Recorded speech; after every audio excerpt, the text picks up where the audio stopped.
Assalamualaikum warahmatullahi wabarakatuh dan selamat pagi kepada anak tahun 2. Okey, bagi anak untuk pelajaran pada hari ini, cikgu minta kamu rujuk pada muka surat 34 ayat penyata.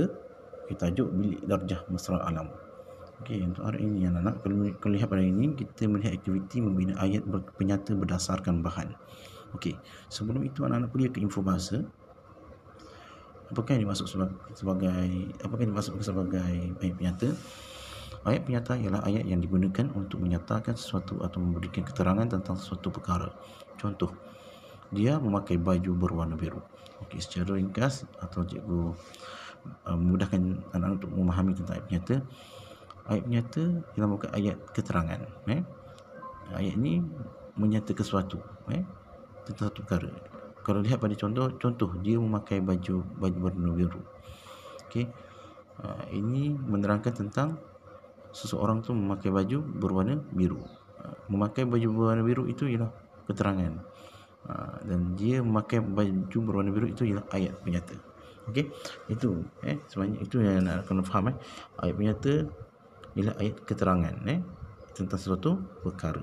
Itu sebagai kata kunci pemahaman tentang ayat penyata. Okey, untuk anak-anak hari ini cikgu minta kamu lihat pada tajuk bilik darjah mesra alam yang berkaitan sekolah Elis yang mengadakan projek landscape mesra alam di dalam bilik darjah. Okey, ini tentang program bilik darjah mesra alam. Apa cikgu minta kamu baca petikan tersebut, dan cikgu minta kamu kenal pasti ayat penyata di dalam petikan ini. Okey, cuma yang terakhir dua tempat kosong itu cikgu minta kamu isikan dan lengkapkan dengan ayat penyata yang sesuai. Okey, kamu fikirkan apakah ayat penyata sesuai tentang ayat yang terakhir. Okey, dua ayat itu berpandukan gambar yang terakhir.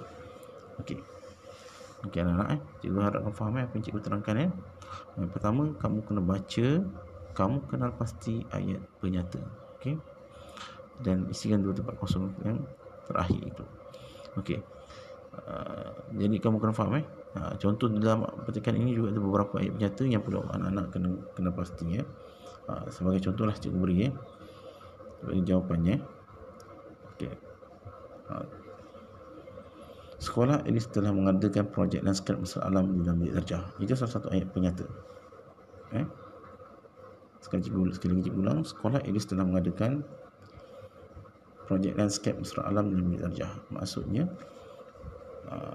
keterangan tentang sekolah Elis yang telah mengadakan projek landscape mesra alam. Ayat itu ialah merupakan ayat penyata. Okey, anak kenal pasti yang lain.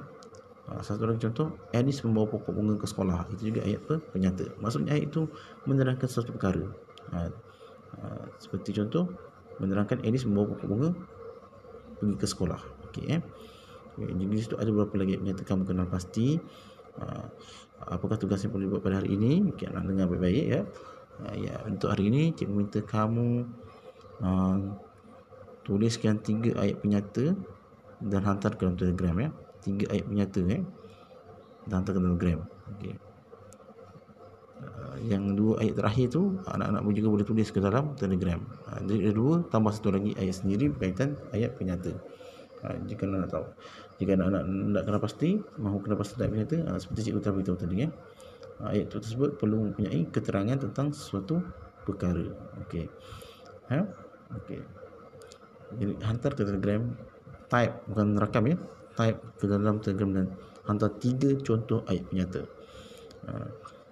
Dan 2 ayat penyata terakhir tu anak-anak boleh tuliskan dua-dua dahulu, kemudian ayat penyata yang satu lagi itu ayat penyata yang anak-anak sendiri bina. Sebab kita hari ini aktiviti membina ayat penyata berdasarkan bahan. Okey, kalau anak sebarang masalah atau sebarang kemusykilan boleh bertanya kepada cikgu. Dan untuk latihan bertulis pada hari ini, anak-anak diminta membuat buku aktiviti 2 muka surat 36 di situ ada latihan ayat penyata. Itu sebagai pengukuhan apa yang kita belajar pada hari ini. Okey, anak-anak, jadi yang pertama anak-anak baca keseluruhan petikan, kemudian kena pasti ayat penyata, kemudian seterusnya anak-anak cari yang 2 ayat terakhir itu tiada ayat terakhir, jadi anak-anak lengkapkan dengan ayat sendiri. Anak-anak fikirkan 2 ayat itu anak hantar ke Telegram, dan satu lagi ayat itu, lagi satu ayat anak-anak bina sendiri. Maksudnya 3 ayat 3 ayat anak-anak buat, 2 ada dalam buku teks ni, dan lagi satu ayat anak-anak sendiri, ayat penyata dan kemudian anak-anak buat latihan buku aktiviti buku surat 36. Okey. Jika ada sebarang masalah boleh bertanya kepada cikgu. Okey. Setakat ini saja apa yang cikgu dapat terangkan tentang pelajaran kita pada hari ini. Itu saja, sekian, terima kasih. Assalamualaikum warahmatullahi wabarakatuh dan selamat belajar.